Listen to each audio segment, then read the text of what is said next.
digitally connected world, there is excess amount of information which is floating around and which is bombarding our minds and brains, and sometimes it can actually create significant accidents for our investment journey, because we get lost in investment in so much of noise, and we keep constantly then monitoring our portfolios and altering our portfolios, because every day different type of news flow comes in.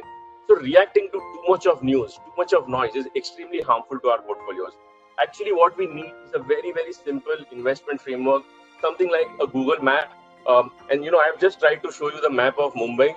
One is a Google map on the left side, and the right one is a very, very detailed map.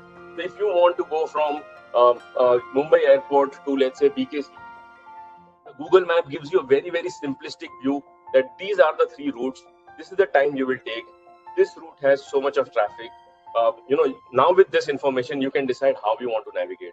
The Google map acts as a great advisor, and that is exactly where, we always tell our investors that having good advisors is a very, very important dimension, or, being aware of what are the rules of investing is extremely important, versus having excess information which only confuses us. So if you have a real map, when you want to travel from point A to point B in any city, the real map will never help you get there, even though you have 1,000 times more information in a real map. Mutual fund investments are subject to market risks. Read all scheme-related documents carefully.